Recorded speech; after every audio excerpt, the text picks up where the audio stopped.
Assalamualaikum warahmatullahi wabarakatuh. Balik lagi sama kita di RF Project Channel. Oke, hari ini kita mau bahas materi lanjutan yang kemarin, yaitu tentang bilangan bentuk akar. Kita kan kemarin udah bahas tentang bilangan berpangkat. Sekarang kita bahas tentang akar. Oke, langsung aja. Jadi bentuk umumnya dulu. Bentuk umum dari bilangan bentuk akar itu gimana? A pangkat M per N. Nah, A pangkat M per N ini kan namanya bilangan berpangkat, cuman dia pangkat pecahan. Nah, ini kalau diubah jadi akar, itu jadinya akar N dari A pangkat M. Nah, ini bentuk umum dari bilangan bentuk akar. Oke, nah A di sini ini apa? A di sini itu namanya bilangan pokok.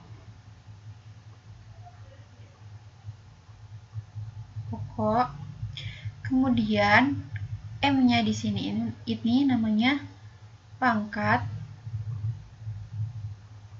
Nah, terus N-nya di sini ini namanya akar. Oke. Biar gampang, kita langsung masuk ke contoh aja.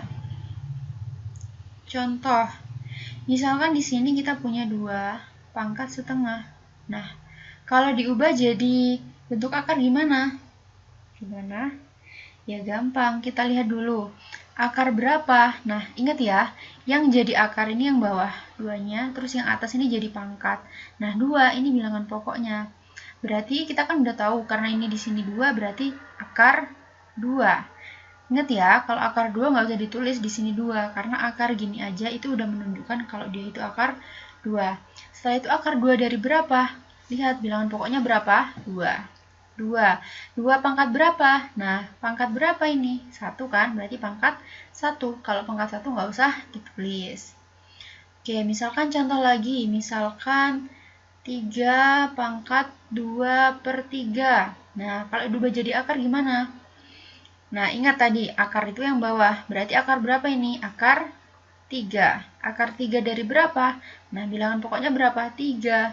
3 pangkat berapa? Ingat yang atas jadi pangkat ya, pangkat 2. Berarti jadinya akar 3 dari 3 pangkat 2. Misalkan contoh lagi 1. 5 pangkat 3 per 4. Kalau diubah jadi akar gimana? Nah, ingat yang bawah jadi akar, berarti dia akar 4 dari 5. 5 pangkat berapa? Yang atas berapa?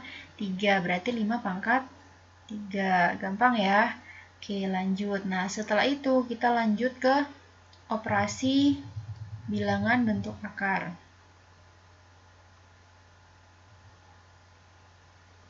Operasi bilangan bentuk akar.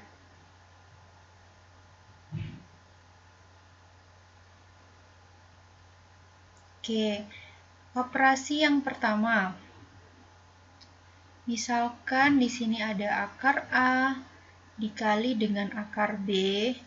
Nah, itu jadinya akar A dikali dengan B.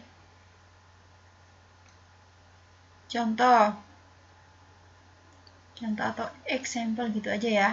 Misalkan akar 2 dikali dengan akar 3.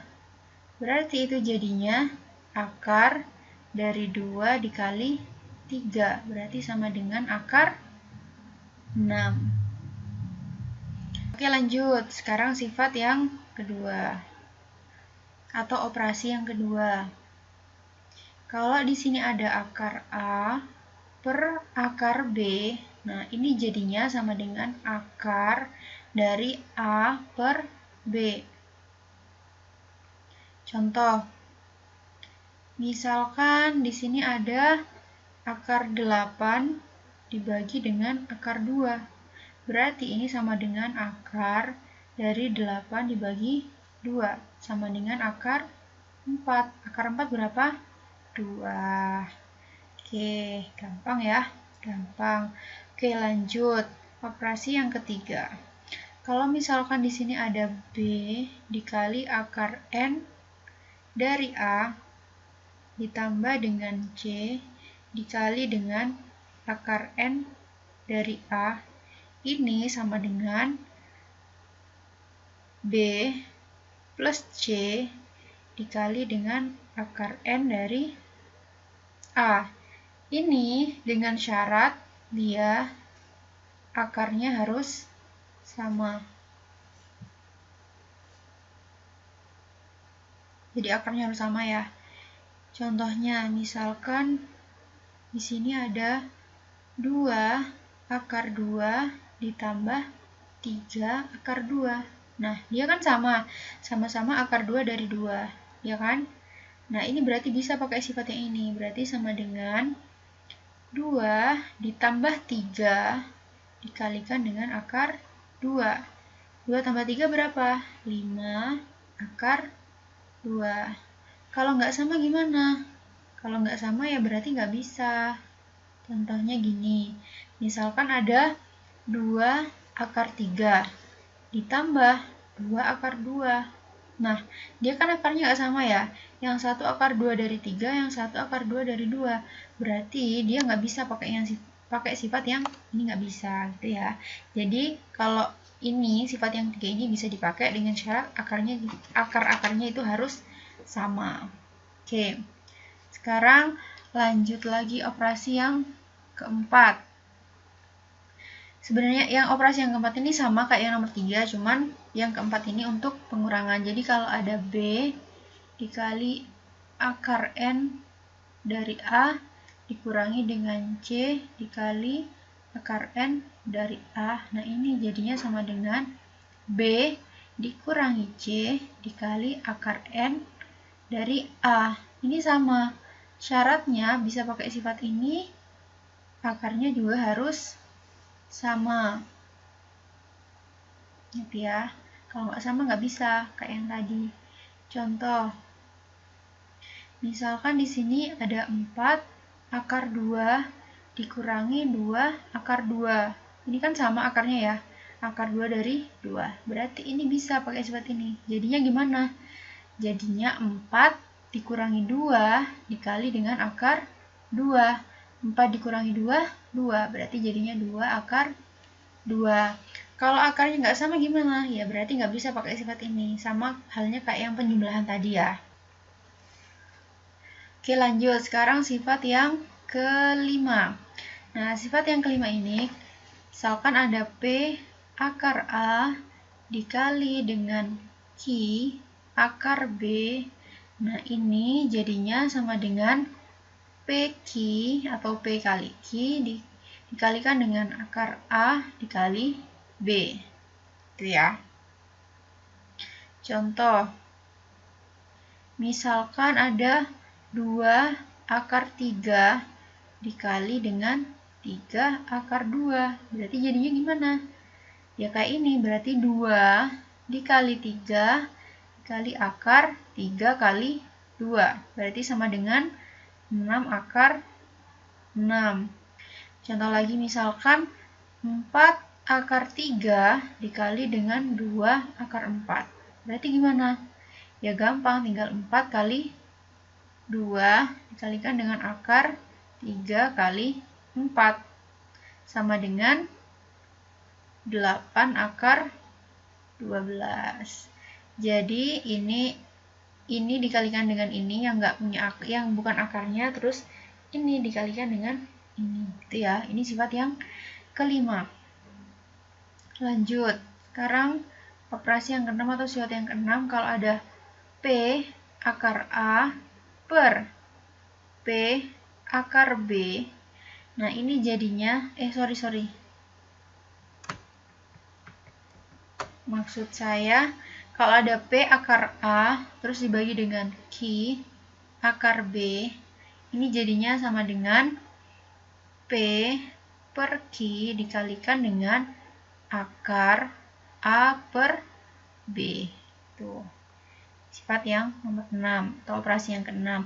Nah, ini dengan syarat B-nya itu tidak boleh sama dengan 0. Contoh, Misalkan ada 8 akar 4 dibagi dengan 2 akar 2. Berarti ini jadinya gimana? Jadinya berarti 8/2 dikalikan dengan akar yang dalamnya dibagi ya. 4/2. Berarti sama dengan 8 dibagi 2, 4. Akar 4/2, 2. Berarti jadinya 4 akar 2. Tuh. Oke, lanjut. Sekarang sifat yang ke-7 di sini. Sifat yang ke-7 itu kalau ada akar N dari A dikalikan dengan akar N dari B. Nah, ini jadinya sama dengan akar N dari A dikali B. Ingat ya, ini dengan syarat nilai akarnya itu sama. Misalkan kalau satunya akar 2, berarti yang satu juga harus akar 2. Contohnya gini.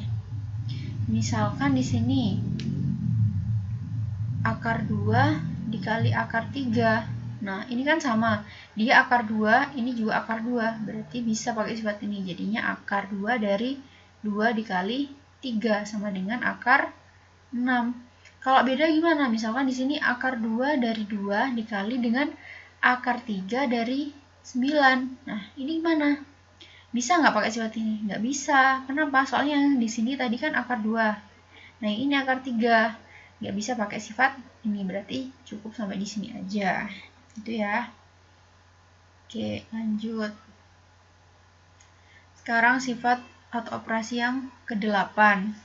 Jadi kalau sifat yang ke-8 ini kalau ada akar N dari A dibagi dengan akar N dari B. Nah, ini jadinya sama dengan akar N dari A per B. Ini juga sama, bisa kayak gini dengan syarat nilai akarnya itu harus sama. Jadi kalau yang atas akar 2 berarti yang bawah juga harus akar 2. Kalau beda gimana? Berarti nggak bisa pakai sifat yang ini. Contohnya gimana? Oke, kita kasih contoh. Misalkan akar 8 dibagi dengan akar 2. Ini sama kan? Yang atas akar 2, yang bawah juga akar 2. Berarti bisa pakai sifat ini. Jadinya akar dari 8/2 sama dengan akar 4 sama dengan 2. Ini sama sebenarnya kayak contoh yang tadi ya, yang di awal. Misalkan lagi kalau di sini akar 3 di bawah akar 3 dari 4 misalkan. Ini gimana? Bisa nggak pakai sifat ini? Nggak bisa. Kenapa? Soalnya yang atas di sini akar 2, ini akar 3. Tuh, oke. Sekarang sifat yang terakhir. Di sini ya sifat yang terakhir. Nah, sifat yang terakhir kalau misalkan ada akar N, nah, terus di dalamnya ada akar lagi. Akar M dari A. Nah, ini gimana? Nah, ini jadinya diubah jadi pangkat. Jadinya A pangkat 1/M. Kalian lihat ini kan? Kalau yang di dalam aja, ini kalau diubah jadi pangkat kan ini A pangkat 1 kan, berarti jadinya A pangkat 1/M. Terus ternyata punya akar lagi, berarti jadinya pangkat 1/M. Nah, berarti ini jadinya A pangkat 1/M kali N. Tuh, contoh. Misalkan di sini ada akar, terus dalamnya ada akar lagi 4. Nah, ini gimana ya? Yuk, kita ubah yang dalam dulu. Nah, yang dalam ini, kalau diubah jadi bilangan berpangkat gimana? 4 pangkat, ini kan pangkat 1, akarnya 2, berarti 4 pangkat setengah. Terus di luarnya juga akar 2, berarti kan 1/2 juga. Nah, ini berarti jadinya 4 pangkat 1/4 gitu. Paham ya? Gampang ya? Nah, oke, hari ini kita bahas ini dulu. Semoga kalian gampang memahaminya, semoga bermanfaat. Thank you for watching. Jangan lupa subscribe kalau kalian suka sama video ini ya. Wassalamualaikum warahmatullahi wabarakatuh.